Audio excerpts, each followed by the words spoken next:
teman-teman semua, di video kali ini saya akan membahas tentang pakem dan unsur yang menonjol pada tari rangda. Menurut etimologi, rangda berasal dari bahasa Jawa kuno yaitu dari kata randa yang berarti janda. Keberadaan rangda diperkirakan sudah ada di Bali sejak abad 14 hingga 16 Masehi. Terdapat prasasti yang dipercaya bahwa Raja dalam Watu Renggong pada abad ke-14 sampai 16 melestarikan budaya yang ada. Tetapi mungkin keberadaan rangda sudah ada sebelum itu. Rangda dimaknai sebagai simbol dari sifat-sifat buruk yang disandingkan dengan barong sebagai lambang dari kebaikan. Kedua figur itu merupakan wujud sejati dari dualitas yang abadi dan tidak dapat dipisahkan. Dalam perkembangannya, istilah rangda yang berarti janda semakin jarang didengar, karena dikhawatirkan menimbulkan kesan tidak enak mengingat wujud rangda yang seram dan menakutkan serta identik dengan orang yang mempunyai ilmu jahat. Sementara itu, mengenai keberadaan rangda sebagai seni tari merupakan salah satu jenis budaya yang amat disakralkan, yang begitu lekat dengan hal-hal di luar nalar manusia. Dalam pementasan calonarang atau budaya, rangda dan barong dilakonkan selalu bertempur satu sama lain tanpa henti. Perseteruan abadi itu pada hakikatnya adalah upaya saling menyeimbangkan antara kebaikan dan keburukan agar kehidupan berjalan dengan harmonis. Dalam menarikan rangda tidak bisa hanya dilakukan dengan keahlian atau kepiawaian semata, namun ada sisi niskala atau spiritual yang juga perlu diperhatikan. Syarat utama seorang penari dalam menarikan rangda adalah menjalani upacara pewintenan atau upacara pengesahan secara gaib. Di samping kepiawaian menarikan tarian itu.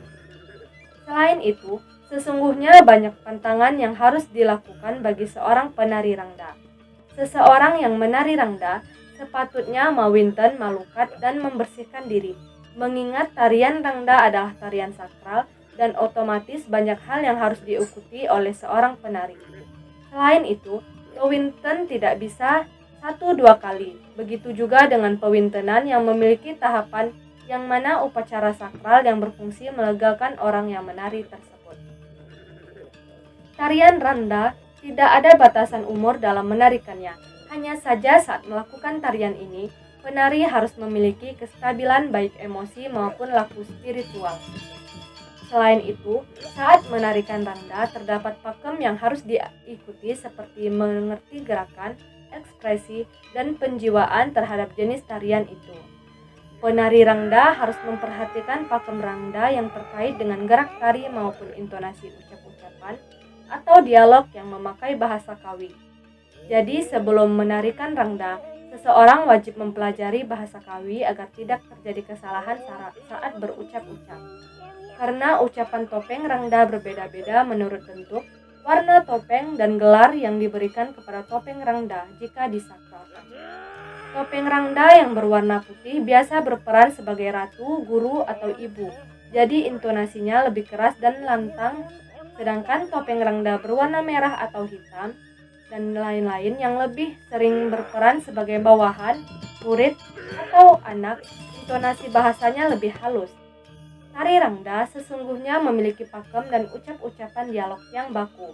Menarikan tari rangda seenak hati akan menimbulkan bahaya. Oleh sebab itu, Regina yang ingin mempelajari tarian rangda wajib memenuhi persyaratan dan pakemnya.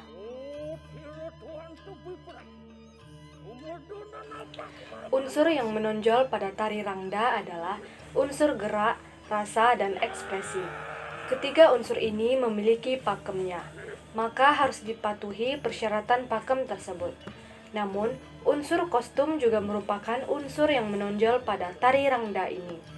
Rangda digambarkan sebagai seorang wanita dengan rambut panjang yang acak-acakan serta memiliki kuku yang panjang, lidah yang menjulur panjang, dan payudara yang panjang. Wajahnya menakutkan dan memiliki taring-taring yang panjang dan tajam. Lidah menjulur panjang mempunyai arti selalu lapar dan ingin selalu memangsa. Lidah berapi-api memiliki arti lambang pembakaran tiada ampun. Mata melotot memiliki arti sifat kemurkaan dan bengis. Taring panjang memiliki arti sifat kejam dan buas. Simbol api di kepala memiliki arti simbol sinar kesaktian. Untuk membedakan, wujud Rangda adalah dengan melihat bentuk mukanya, yaitu yang pertama, nyinga. Apabila bentuk muka Rangda itu menyerupai singa dan sedikit menonjol ke depan, sifat dari Rangda ini adalah galak dan buas. Yang kedua, nyeleme. Apabila bentuk muka Rangda itu menyerupai wajah manusia dan sedikit melebar. Bentuk Rangda seperti ini menunjukkan sifat yang berwibawa dan angker. 3. Raksasa. Apabila bentuk muka Rangda ini mempunyai wujud raksasa seperti yang umum kita lihat, Rangda pada umumnya, biasanya Rangda ini menyeramkan. Sekian informasi yang dapat saya sampaikan. Sampai jumpa di video selanjutnya.